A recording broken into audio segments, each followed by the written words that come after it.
I think centers for independent living are the best. Best kept secret. Best kept secret in the United States.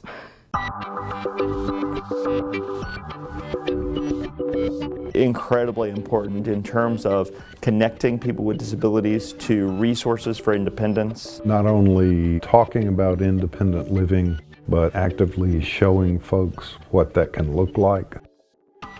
If you're lucky enough to live long enough, you will become a person with a disability. I should know, because when I was injured, they said you can move into a nursing home at the age of 36. So I was fighting this battle alone, and I had no idea what was out there. I felt so alone. I didn't know who to talk to about what was going on. I called them in tears, and I didn't know which way to turn. And they helped me find an apartment. They also taught me Braille. I needed a ramp. They helped me with my ramp, that helped me with a shower. Built a ramp so that I could become independent and live in the community again. Because after all, it is called Independent Living Center. It helped me achieve my goal as living independently, living back in the community on my own. And I don't consider myself as disabled. I can't say that there's any identified need that they haven't fully met. They will work until they find some type of solution for whatever you need. I don't think they would turn a person down that came into this door. I would come to my Center for Independent Living and just have the weight of the world, it felt like, on my shoulders. But when I rolled into that Center for Independent Living, I realized these people know exactly what I'm going through. They know exactly how I'm feeling at that point in my life. It saves you from having a mental breakdown. It's the one place where we can go where our disability isn't seen as a negative. To see the potential that you may not even realize you have, but help you discover your own potential. Because a lot of times we are put aside, or we are told we can't do anything. You don't have to just sit in the corner somewhere and be still. They want to have the jobs. They want to work. We don't want to sit home and look at young adolescents all day. I mean, we want things to do. But people don't want to take the chance. Figured you can't do it, but I've known for a long time that it can, because I went blind managing a McDonald's. Some corporations and business that you go to and they see a person with a disability, they be like, no, we are not hiring. They're automatically discriminated against without actually knowing what their qualifications are. Once they see you have a disability, they sort of start backing up. Nobody wanted to hire a person in a wheelchair. It's very difficult. I doubt our unemployment rate's below 97%.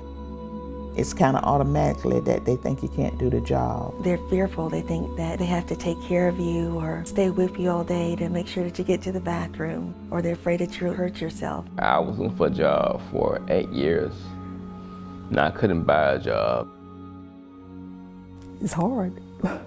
The biggest barrier is people being afraid to lose their benefits. Because of the Medicaid, you can only work so much. And if you work longer, you will lose your benefits. You're not allowed to. And my question is why, and why not? Because if you do more than that, you could lose Medicaid. And that's a huge barrier, because then you're still working but living in poverty because you can't make enough money to pay for your attendant care. That's huge. It's huge. I don't want to lose my Medicare. And you need the Medicaid in order to buy wheelchairs. A lot of people need medicines. It's kind of a catch-22 situation. Do I do something and lose those benefits? I need the waiver in order for me to get to work. But if I go to work, I lose the waiver. So you are kind of handcuffed as to how much you can make. So what you're stuck with is low-income, high-turnover jobs. We want to be able to pay our fair share. And what we propose is that people with disabilities participate in a program, what we're calling Enable Work, which will allow individuals to work, earn competitive wages, and pay into a system that will allow us to remain eligible for our waiver program. The challenge here is, frankly, we're all living in communities that weren't built for us. Most of their buildings have stairs. And I've not been able to go to my interview because I couldn't get my chair up the stairs. And it's not just physical barriers, it's attitudinal barriers. Attitude. Oh, this person doesn't see as well as I do, therefore they can't go back in the stockroom. The employer's idea of what I can do. They just make assumptions. Ignorance is probably the biggest barrier. They're only disabled because you think they are. Just because they don't do the job the same way that you envisioned the job to be done doesn't mean that the job can't be done. And for them not to focus on what I cannot do, but what I can do. Taking a chance. A lot of people that are disabled will probably make the best employees. Employers taking a chance on individuals. So I had a deaf worker and a one-arm worker.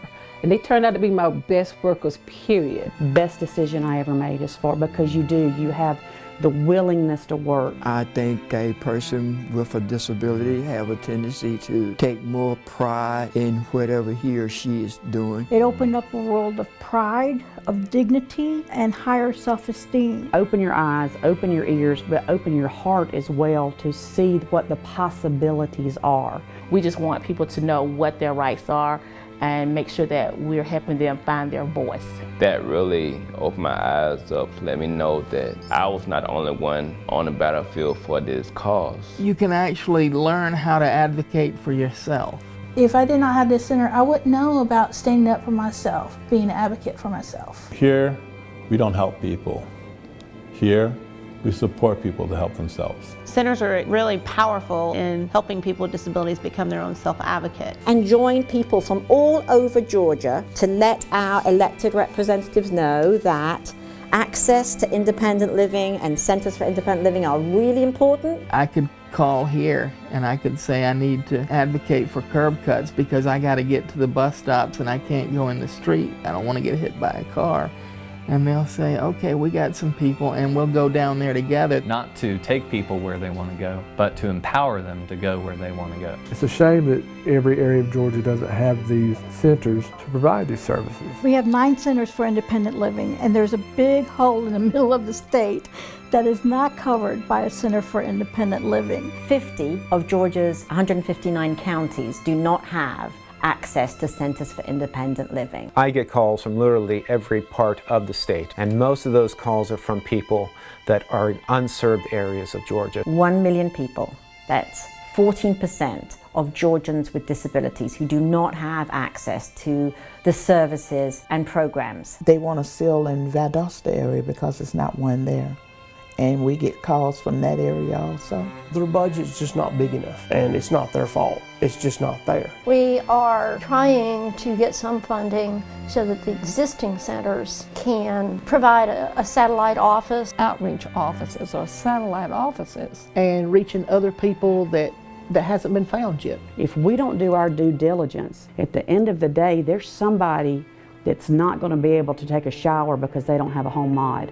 There's somebody that's not going to be able to leave their home to go see their child play baseball because there's not a ramp available. There's so many things that really can greatly enhance the quality of life of an individual and their independence. And that's what it's all about. And I feel like I'm part of a family and a team that's there to assist all of these wonderful people that may have a little something wrong with them, and they call it disability.